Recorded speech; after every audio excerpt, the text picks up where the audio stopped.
မင်္ဂလာပါရှင်မြေထွက်နနအလေးနဲ့အတူစိတ်အေးချမ်းမှုနဲ့ခွန်အားကိုဖန်တီးပေးမဲ့ motivational morning channel မှာနှွေးထွေးစွာကြိုးဆိုပါတယ်နေ့တိုင်းမနက်တိုင်းတင်းစိတ်ကိုအလင်းပြေးဖို့ကျွန်ုပ်တို့ရှိနေပါပြီ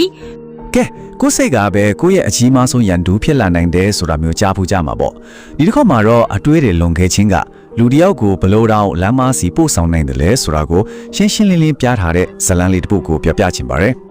ဟုတ်ပါတယ်ဒီအတွေးကလည်းလူတော်များများကြုံဘူးနိုင်တဲ့စိတ်ပိုင်းဆိုင်ရာထောက်ချောက်တစ်ခုရဲ့အဓိကအချက်ပါပဲ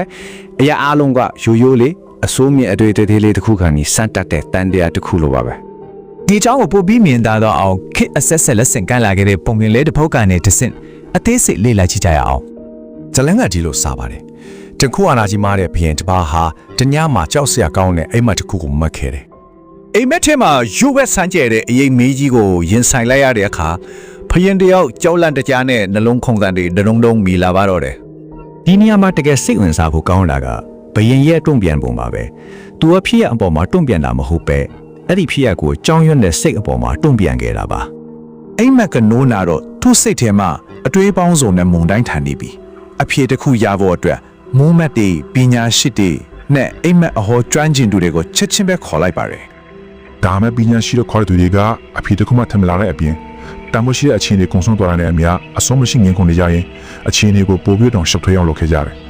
အဲ့ဒီချိန်မှာပဲအထက်ကြီးရင်တဲ့အစက်ခံတယောက်ကကြိုးချောင်းစီလျော်တဲ့တော့ထင်ရတဲ့အဖြေတစ်ခုကိုအကြံပြုခဲ့တယ်အဲ့ဒါကတော့ထပ်ပြေးဖို့ပါပဲကဲထိတ်လန့်မှုကနေမွေးဖွားလာတဲ့ဒီဆုံးဖြတ်ချက်ကဖရင်ကိုဘလူးကန်ဂျမာစီတွန်းပို့လိုက်မလဲစက်ကြည့်ကြရအောင်ဒီလိုနဲ့ပဲဖရင်ရဲ့အချိန်နဲ့ညပြေးလွှားနေရတဲ့ခီးကစတင်มาတော့တယ်သူ့ရဲ့ခီးတစ်ခုလုံးကိုမောင်းနေနေတာကြောက်စိတ်တစ်ခုတည်းပဲပေါ့နေနေဆောင်တဲ့ခါမှာတော့သူကတိုင်းနိုင်ငံပေါင်းများစွာကိုဖြစ်ချော်ပြီးတခါမှမမြင်ဘူးတဲ့ဝီလန်တဲ့ဒေတာတစ်ခုကိုရောက်သွားခဲ့ပါတယ်ပင်ပန်းနွားနယ်နီးပေပေပရင်းဟာစိတ်တသားရရပ်သွားခဲ့တယ်သူတကယ်ပဲသူကန်ဂျမာကိုအောင်မြင်စွာကျော်လွှားနိုင်ခဲ့ပြီလို့လုံမကိုယုံကြည်တော့ခဲ့တာပေါ့ဒါပေမဲ့သူအနားယူနေတော့မှပဲယူတရဲ့အေးစက်မှုကိုခံစားလိုက်ရပြီးလှည့်ကြည့်လိုက်တဲ့အခါအိမ်မက်ထဲကအေးမီးကြီးကိုပြန်တွေ့လိုက်ရတယ်ဘုရင်ကမြာတော့မျောလင်းချင်းမတ်စွာနဲ့ပဲဒီမေးခွန်းကိုမေးလိုက်မိတော့တာပေါ့အဓိကအချက်ကဒါပါပဲအရန်ကိုရင်းနှင်းစရာကောင်းတဲ့လက်ခွဲတစ်ခုပေါ့သူထွက်ပြေးနေတယ်လို့ထင်ခဲ့တာကတကယ်တော့ထွက်ပြေးနေတာမဟုတ်ဘူးသူကန်ဂျမာကသူ့ကိုအဲ့ဒီနေရာရောက်အောင်ဆွဲခေါ်နေခဲ့တာပါအဲ့ဒီတော့မှဖျင်ကြီးသဘောပေါက်သွားတယ်သူကသူ့ကန်ဂျမာကန်နဲ့ထပ်ပြေးဖို့စ조사ရင်းနဲ့ကန်ဂျမာထဲကိုတဲ့ပြေးဝန်းသွားခဲ့တာပါလားဆိုတာကိုပေါ့ဒီဇက်လန်က